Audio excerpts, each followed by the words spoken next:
What's going on YouTube? It's your boy Optima back with a brand new episode of Meta Assessment, and this is a series where we do deep meta dives to ensure the meta thrives. If you guys enjoy this series, if you end up enjoying this episode, obviously any support would be greatly appreciated, whether that's a like or subscribing to the channel if you are new, but most importantly, leaving a comment would be greatly appreciated as this is a discussion series, so hearing from you guys is very vital to keep these conversations going and just keep it as an actual discussion. So please, if you don't mind, leaving a comment would literally make my day, so I would love to see that. Anyways though, I'm very excited for today's episode as it should be packed filled, as we have a lot to discuss going into seasonals this week, and I'm very much so anticipating this weekend seasonals. We have some awesome casters, and once again the meta is kind of open, so it should be interesting to exactly what happens.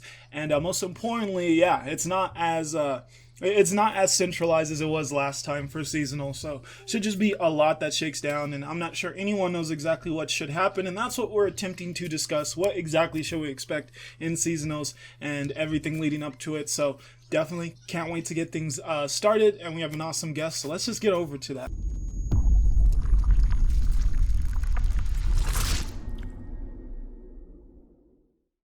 What's up, everyone? I'm Morty, and here's how you play Gangplank Thresh. You take Gangplank, you tank Thresh. You get them both leveled up as fast as possible with cards like Dreadway, Deckhand, all the explodey things that you could possibly have, and units that just want to die, like Petty Officer, Lounging Lizard, Monkey Bombs, and all the shitty monkeys, right?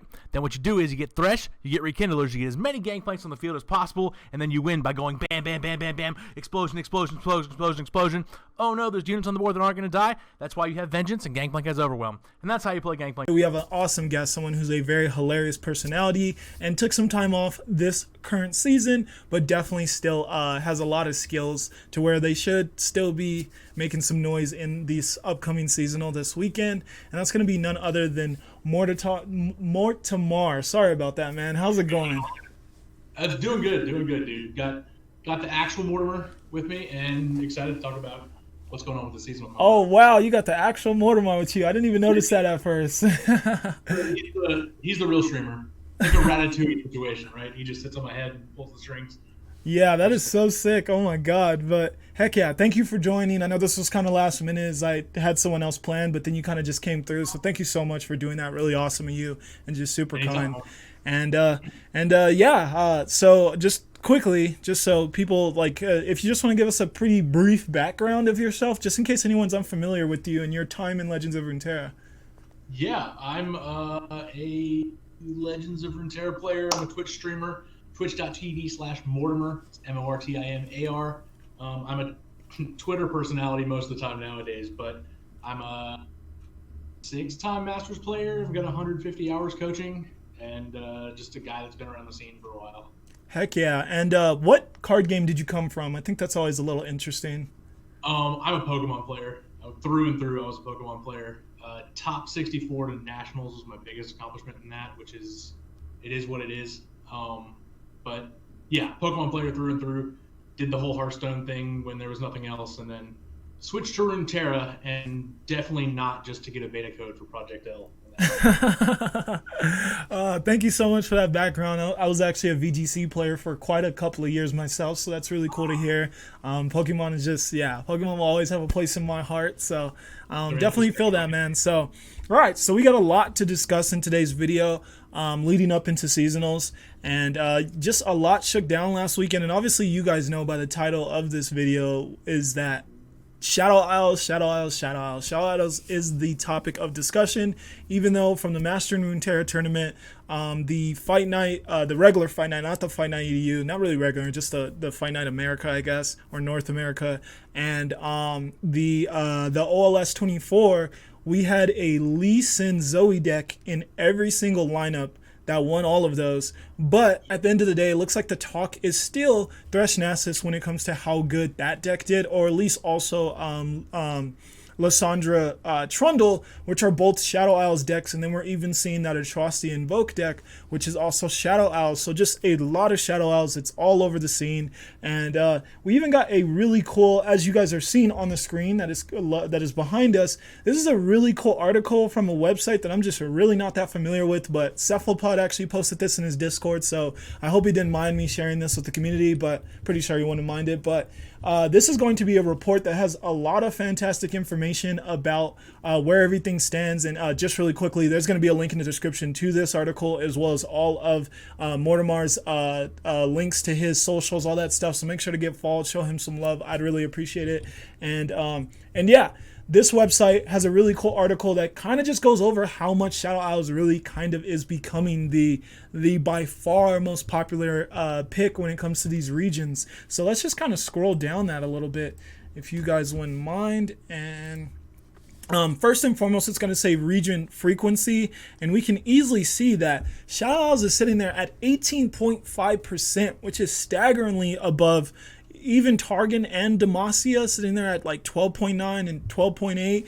And from there, we get into the by number of times a card within a region is chosen. And you can see even with that, where do we have Shadow Isles? Shadow Isles is still sitting at 18.5% right there. Kind of just shows you atrocity, maybe a little broken. But that's a topic for another day. And where else are we at? But yeah, lots of numbers here. Just regions, play rate, by number of card used. Shadow Isles just still. Targon makes a lot more ground there, but Shadow Isles still in the lead by a healthy margin. And then champion combinations, we're going to see Nasus Thresh sitting there at the 0.08168, and that is going to be a decent bit above Lysandra Trundle, but still, these are still both Shadow Isles decks that we're seeing right here. And even if we go down to Deep is using Maokai, which is Shadow Isles. There's just Shadow Isles everywhere. So the nagging question that I want to then bring over to my friend Mortimar here is Shadow Isles currently the best region? When we see all this stuff, is it the best, or at least most versatile region when you see it being included in so many lists? I think you hit the nail on the head when you said it's the most, like, could be the most versatile region. I don't know if it's the best region. Targon still has a pretty strong claim for that. Yeah. But this, I mean, Shadow Isles goes in everything, right? It's in TLC, which is the biggest deck on the meta right now. Yeah. At least in the tournament scene. Thresh Nasus is obviously a big one. Atrocity in any kind of invoke list. Nightfall aggro is kind of like the premier aggro list right now. Deep is a fan favorite and will always be a fan favorite. And then Spider aggro is pretty big, right? I feel like I've seen a lot of that recently. Yes, sir. So whether, I don't know if it's actually the best region. I do think Atrocity needs to be touched a little bit. Yeah. But it's definitely the most flexible region as far as like, well, I kind of need something to round out what I'm doing. Shadow Isles is going to have some answer for you. So there's, like, in that regard, 100% Shadow Isles is and should be as popular as it. Yeah, and I would have to agree with that. We also just got fantastic cards recently, like Unto Dust just really knocked the Nightfall into that next threshold to really allow it to shine in this current meta. So that was a really big, impactful card for Shadow Isles. Obviously, sure. Thresh kind of wasn't seeing a lot of play prior to Nasus coming out, but then we got Nasus, and there's no card better to get Nasus on the field prior to without having to spend a whole 6 mana on him, because that's a lot to spend on a card. Thresh does an amazing job of getting Nasus on the field, so Nasus kind of helped Thresh shine as bright as he currently is. We even got a new Deep card as well that allowed Deep to be a little bit more consistent than it was being prior. So yeah, just a ton of Shadow Isles cards that really are being impactful, while unfortunately we got new cards for other regions that just aren't seeing as much shine as that. They're just not as good. So it seems like those new cards really helped push all these different Shadow Isle archetypes to their limits, and it's honestly awesome to see, because they're all really differently functioning decks, like Deep, Nightfall, Thresh, Nasus, even the Atrocity invokes, like those still both want to use Atrocity, but still generally they all function very differently, and I love to see variety like that, all from like using one region still. So it's some really cool stuff to see. Over here we can move over to the matchup grid, and you can see some really cool stuff in like what's good against what's currently performing bad against what as well. So this is definitely something that I think more people will want to look at. So once again, there'll be a link in the description so you guys can, as you're heading into seasonals and trying to make those very critical lineup choices, you guys can use a very helpful chart like this that's really giving you a really solid picture of how these matchups will really play out for you. And what's kind of been one of your favorites in your recent testings as far as like these decks you're seeing on this list? What's kind of been working for you?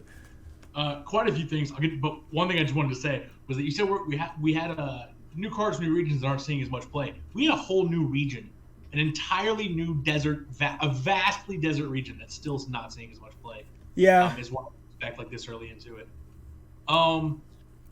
So it's really hard when you're testing things to just ignore any part of Lee Sin, Zoe, Thresh, Nasus, or like as Draven, right? It's kind of just like omnipresent in the meta right now. Yeah. I feel like we're in a big time mid-range meta, like a late control-y mid-range meta, if that makes sense. Not hard control, but things that want to end the game like turn 7, 8, 9 with Farron or Watcher or whatever. Or Atrocity, yeah.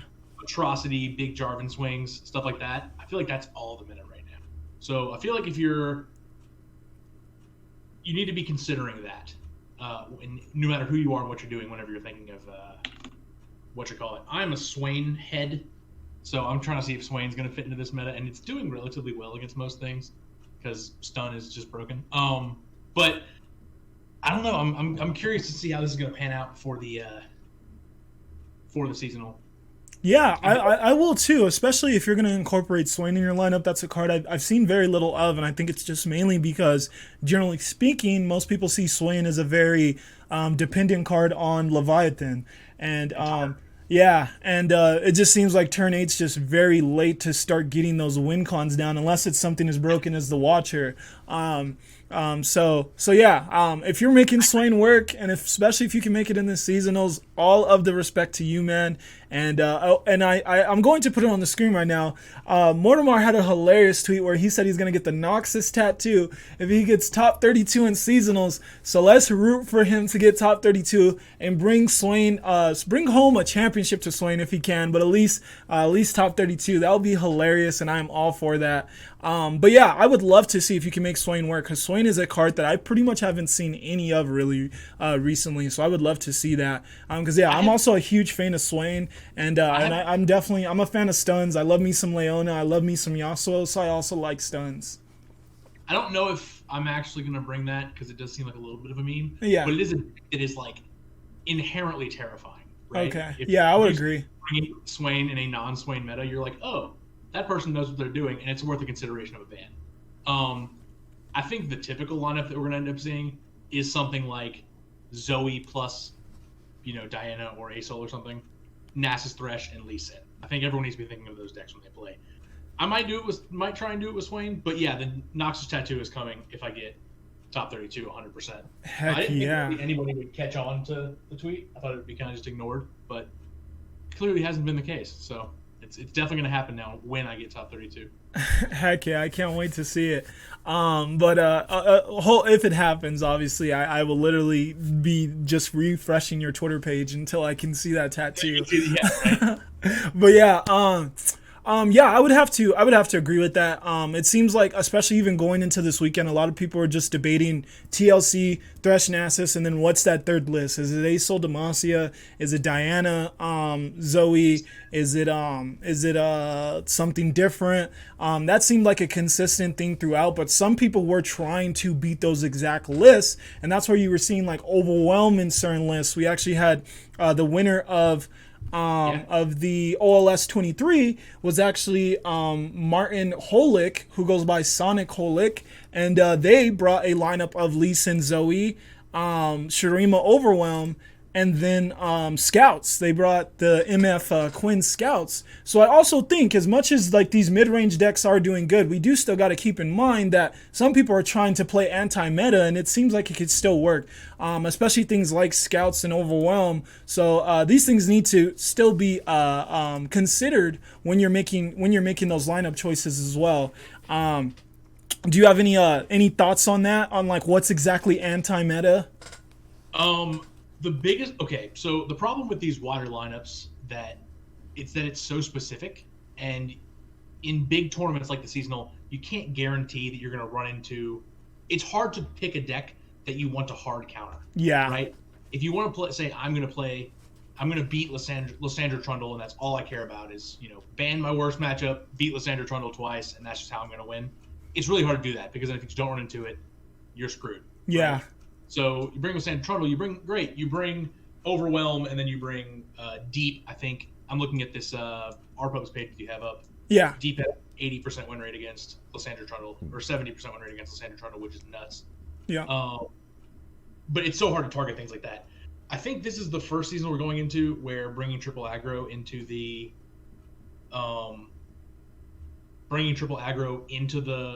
opening rounds of the seasonal is just not a viable strategy at all. So it'd be interesting to see that. Yeah, it's weird. You have to go like one level deeper than everyone else goes, right? If everyone says, okay, I'm going to bring Lysandra Trundle and Assus Thresh Lee Sin, then you can counter that. But then if everyone says, okay, that's what everyone's going to do, so I'm going to go one level deeper and then counter that, you have to go one past what everyone's going to do. So you want to then counter beat the counters in order, whatever. So it gets choppy at times, and typically it ends up just being that the best strategy is to bring what you think the 3 best decks that you are comfortable with are. Yeah, and that's, I would say, generally speaking, especially with seasonals being such a huge tournament, that's definitely going to be true. I do feel like we have a lot of people who aren't as willing to kind of deviate from those best decks, so I could still just envision seeing a lot of TLC, a lot of Thresh and Assus, and then whatever people decide being that third one. But yeah, I would say at the end of the day, we're going to have a lot of variety still as well, so zeroing in too much on exact decks will probably end up having an adverse effect for you. So yeah, try to have a well-rounded lineup that isn't too focused on one specific thing or two even specific decks, because you just never know how many people are actually going to deviate from what they usually do. So that's just something to keep in mind. But since we did start talking about some of these tournament winners from the past weekend, I thought, since we already highlighted Martin Holick, who won OLS 24. Lord Vaughn, he won the Master in Runeterra tournament, and he was able to bring Thresh and Assus. But he had some techs, and I feel like this is actually probably going to be the differentiator when it comes to who goes far, and maybe even who wins it all when it comes to the seasonals. And that's going to be who brings some of the best techs for the mirror matches. When you're playing someone else who's playing Thresh and Assus, when you're playing someone else who's playing TLC, how does your deck beat theirs, but still kind of consistently pull off what it needs to pull off against other decks? And Lord Vaughn, he had a very interesting choice that I felt like a lot of people would have called a bad move if they would have saw him, like if they would have seen this and someone said, this is going to be the deck that wins this tournament. Most people probably would have said no, because he brought Undying in his TLC list. And the Undying is a card that I feel like everyone was initially trying to make work in their TLC list, and then they all deviated away from it when they were like, Hush still exists, and also like, having a 3-drop that doesn't block kind of sets you back too much, and it's only a 2/2 at first. So I feel like a lot of people were kind of opposed to it, but it obviously worked for him. And then another spicy tech that he brought in one of his deck lists is that a lot of people keep the Mountain Goat in their Lee Zoe lineups, but he decided to get rid of that and instead bring Gifts from Beyond as another spell to have in his deck, to allow him to kind of get closer to those Lee Sin turns if he's maybe probably using the one that stuns. I always mix up the moon weapons. I know it's not Crescendum, it's one of the other ones, but yeah, he brought Gifts from Beyond, and once again it obviously worked for him. And his TLC lineup looks pretty typical though. That's kind of a hard deck to kind of add too many techs to, but those two decks seem a little bit different from what we typically see. What are your thoughts on like teching and his specific techs in his lineups? Okay, so I'm gonna start with his techs. People have been trying to make Undying work in everything since the beginning of time. It's like the oldest Runeterra meme ever is the Undying. But I mean, good for him on that. If that swings the mirror, that's great. One thing people always forget about teching is that when you tech something out with more than just like a sneaky one of copy of Might in Swain or something like that, you need to make sure it doesn't hinder any of your other matchups to some point, right? Because if it helps you win the mirror but tanks you against something else that could also be good, like scouts or something, then it's a risky play. I think in these big tournaments, techs are definitely better. It's just ridiculous. I would say that taking out Mountain Goat is a no-go. Like, I would never consider doing that in a Lee Sin list. Because Mountain Goat, I think, is one of the most insane cards in the game that no one's ever going to complain about. However, I mean, if it works for him, good on him. You know what I mean? Like, I'm not mad at the kid for doing his thing, but I could not see myself taking Mountain Good out of it, like, ever. Yeah, and that was kind of my thought as well, because I just feel like having those cheap gems are such a huge part of getting the barrier on Lee Sin, leveling Lee Sin. Like, the gems are a huge part of being able to do that. Lee Sin loves those cheap spells. So yeah, I it was pretty eye-opening to see that he chose that route and that it also worked for him. But I feel like that's almost just how subjective everything is in this game at the end of the day. Like, what works for someone could have been the last idea that someone else would have considered, and that just shows that there are play styles in this game that sometimes we don't give enough credit for. Is that some of us just play the game very differently, and it can work for them, and it could be terrible for someone else. Because just an example of that was last week with Jay Sensational. We were talking about the winner of the Twin Suns Open, and he brought the Ionia TLC list. And me and Jay were kind of like, don't know about that deck. It just kind of seems like the inferior version of TLC. But at the end of the day, it worked for Martin Cardin. So congrats to Martin Cardin there. And obviously congrats to Lord Vaughn for making this tech work for him. But obviously, I'm with you. That's not something I would have considered. I'm a huge Mountain Goat fan. Yeah, it's not standard. And if you're looking to play Lee Sin and you're thinking of trying to do something a little different, I wouldn't recommend doing that. Yeah. I think comfort is how comfortable you are with the deck is a big part of it. Yes, sir. I got 2 Masters and qualified for last seasonal with Swain Twisted Fate when that wasn't a thing.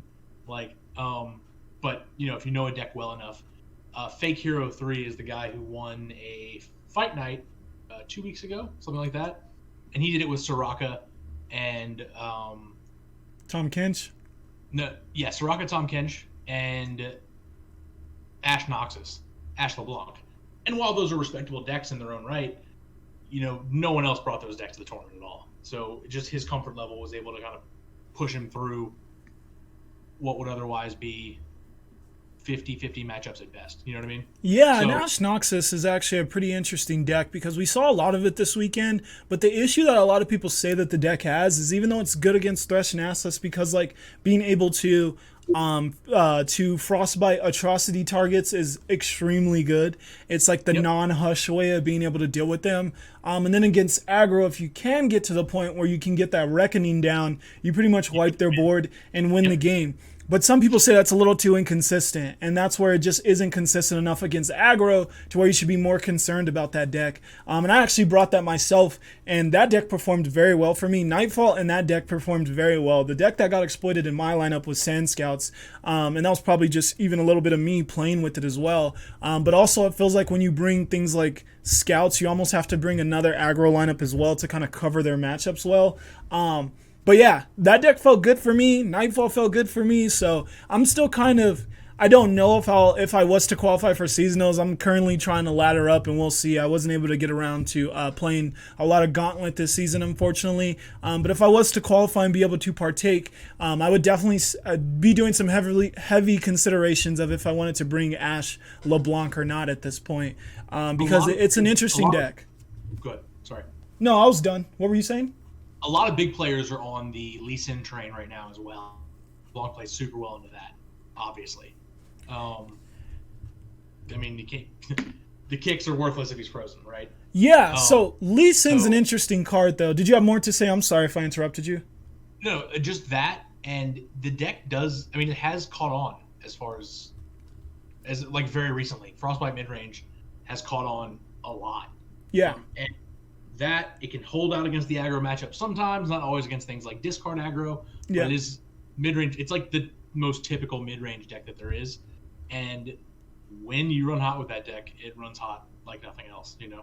Oh, yeah, very. The one matchup I was thinking was a little iffy was the TLC matchup, and I had one of the most opportunistic turns where I reached exact lethal on an Ash level up, and everything was frozen, and they had 4 mana and just had nothing to stop it. 16 damage right to the face. Ooh, did that feel good. And it was against a really good player, so yeah, it's a deck that can be very high rolly as well. But since you mentioned like people maybe switching over to Lee Sin. Even though Lee Sin was in the winning lineup once again of a Fight Night deck, Majin Bey was able to win Fight Night this past weekend with it. And then Lee Sin was a part of the OLS winning lineup and a part of the Master Runeterra winning lineup. Overall, though, and this is going to be some stats and things that we got from Drizoth. I'm hoping I'm pronouncing that correctly. My apologies if I'm not. Drizoth, but really awesome person on Twitter. He's always providing some pretty analytical stats specific to one tournament. So if you want to throw him a follow, I'd highly recommend it. I've already shouted him out previously on this series, so just doing it again because this is like the type of stuff you want to see.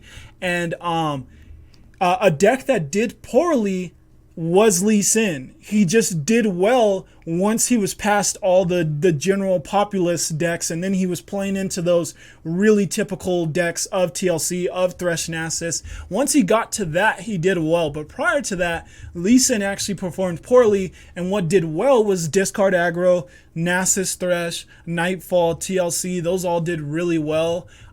So it's really interesting. Where do you currently sit on Lee Sin? Is this a deck people should really be considering, or what do you think? If you do not currently play Lee Sin and you have not been playing Lee Sin since don't do it. Don't do it. Don't even think about it. Yeah. Lee Sin is a very good deck, but it also has a very high skill floor. Yeah. Right? You need to be so good at the game, like not so good, like, but you need to have at least a base level of understanding of every card in the deck before you can even think of playing it.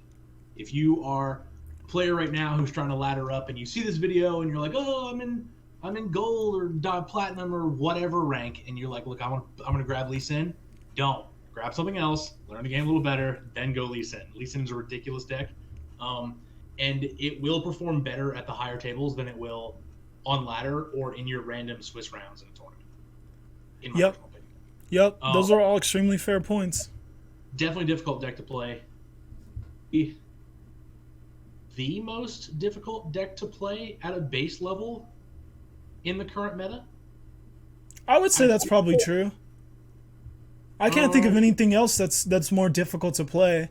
I feel like sometimes people play Nightfall pretty wrong, but still, like, it's not. Yeah. Yeah. Nightfall's difficult too, but Nightfall you can also just deathball aggro through them sometimes. Yeah, exactly. You never pull it off at least then. Yeah. It's just because of the way that Nightfall works. I see a lot of people sometimes, like, just not play it right and not prioritize keeping certain resources when they should. But, yeah, I would say I can't really think of a deck that is really, like, solidified itself as a legitimate tournament deck that is at that same skill level of Lee Sin. So, yeah, I would have to agree with you. Don't think you can grab this deck and figure it out by the time Seasonals comes. Lee Sin, even though, in my opinion, he is a very... maybe not very, but definitely a little bit toxically designed with just getting barrier every single turn and all the cheap spells that you're able to use on him. And then he's in Ionia, so it's really hard to remove him with the spell denial as well. But he definitely still has his flaws, and the deck he's played in has its flaws because it is Ionia, and we know Ionia has an identity crisis a little bit. So, it can be exploited, and it's not something I think people should be trying to think like, oh, I'll be able to figure it out. So definitely some points I very much so agree with there with you on. Was there anything else notable that we got from here? Larger aggro decks generally did well. Oh yeah, it looks like the more mid-rangey aggro decks like Nightfall, TF Fizz, Sand Scouts, Overwhelm, Scouts, not so much Spiders and stuff like that were the ones that, all fit the bill of more mid-rangey aggro decks doing well. So, the more mid-rangey, and you alluded to that we're kind of in a mid-rangey meta, so that makes sense. And, just some really awesome stuff that we won't go into too much more detail over, but definitely if you want to look at this, go give Disroth a follow. The last thing I obviously want to do, which is what we do every time on this series, is just compile all of the decks that were used in big tournaments this weekend and just kind of give them a look and see where the meta is trending compared to last weekend. So if you want to pull up the Excel doc on your end as well. Obviously, first off, since we already got it sorted by the totals of decks, we see that TLC still reigns supreme over Thresh Nasus when it comes to how much it was played entirely, but on a more on a more specific level to each particular tournament, you could see that these numbers were pretty close, like 67 to 73 in the Mastering Runeterra tournament. 18 to 29 is a little bit more staggering, but then 16 to 17 in the Brazil Open 4. Those numbers were really close, but TLC does edge it out slightly, and then we still had a lot of ASOL. Definitely less than I thought. I actually played only one person who played ASOL Demacia, and it was the last guy I played against, and I didn't ban it, which was so dumb of me. But less ASOL Demacia than what I expected from what I saw, but it looks like still a ton of ASOL Demacia in the Brazil Open, considering they only had 51 people, and also a ton of it in OLS as well. And that's why we do this, why we try to compile multiple tournaments, because it lets you know that just because one thing wasn't that apparent in one tournament doesn't mean it will be the consensus. So just a really just an idea as to why we try to compile multiple tournaments. And then a lot of Zoe Lee sitting there in the 4th spot at 54. When you look at all of this, does anything kind of jump off to you? Anything that's kind of down, that went downward, or anything that's upward? Anything jump off the page to you? A couple things. Okay, first of all, is Slow Burn Israel driven? Yes, it is. I know that some people are kind of like, that's not a good name for it. It's not. I just kind of went with it, but yes, it is. Yeah, that's fine. I was just making sure that's what that was. Yeah. No, nothing is overly shocking here, if I'm being honest. There's less scouts than I would expect. But other than that, this all kind of fits the bill of the current meta. TLC is the best tournament deck. If you can ban what it's weak to, which is blistering aggro, not blistering aggro, I'm sorry. Things that can kind of go over and win in that mid-range kind of thing, you'll be fine. And then Thresh Nasus is kind of the best catch-all deck right now. On ladder and tournaments, whatever you want to do, it kind of just does a little bit of everything. Big fan of that. I kind of thought that Lee Sin would be above ASOL Demacia, but it's close. You know what I mean? Yeah. You can't ignore how valuable healing is, obviously, as you're looking through this, right? With Invoke Atrocity being a deck that has healing in form of the Fang, stuff like that. Zoe Lee has healing. ASOL Demacia has healing. Like, that's a big deal. And TLC obviously has healing. But nothing crazy. Shurima Overwhelm. This is Shurima Freljord Overwhelm. Being up there is kind of nice to see, because the deck was really popular right when Shurima came out, but then fell off the map quite a bit. Yeah. It fell off the map quite a bit, but that's clearly just done as a counter to TLC, right? Because the deck can just finish before TLC can get their thing off. And the units are beefy enough to not get destroyed by the typical board wipes that TLC runs. And if you're having to block with your unleveled Lysandra, you're not happy. So there's that. But nothing in particular seems out of place to me. I thought there would be more Sand Scouts. If you scroll down the line, I think it's 24. Like, more Sand Scouts than there was in total. Just because it's a popular deck, I think the deck is bad. I'm not a proponent of this deck at all. I think it's one of the weakest decks that's very popular right now. But other than that, this all seems almost like what I would expect. Maybe a little more Shen J4, because I think that deck's pretty strong. I think kind of filled in the role of where Shen Fiora was, but maybe not in the same way. But no, this seems kind of like what I expected. Okay. Yeah, I would say that this is not an exciting answer, but there's this. I mean, this looks right to me. You know no, what I mean? yeah, of course. Like, if things are straightforward, tell it like it is. And I have to agree. I think this isn't that surprising. I feel like every prior week we had a little bit more surprising things, but this week things kind of really fell in line to a little bit what we expected. Maybe not the championship rosters or deck lists. Those were a little bit more surprising, but I would say as far as numbers, this is a very typical to what I was expecting as well. And the one thing I'd say though is I actually am pretty low on Shin J4. I've seen a lot of people who said that deck underperformed for them. It just wasn't doing as much as they thought it was. So I was pretty low going into this weekend with Shin J4. So that doesn't really surprise me. But yeah, the Sand Scouts numbers did surprise me. But I also did somewhat agree with you that it's not that good of a deck, but I just wanted a rally deck and I wasn't comfortable with Scouts, regular Scouts, because Yeah, I just was having some trouble kind of figuring out that deck, and I guess there's a little bit more to it than I was giving it validity for. Because I was having a lot of trouble figuring that deck out. But obviously in a championship winning deck, and I think it saw pretty moderate success overall the weekend, so that may be the rally deck to use if you're trying to use rally to target TLC, because I do think that's an adequate strategy. Yep. I still think discard needs better numbers. I think discard is probably the best aggro deck, and it should have better numbers.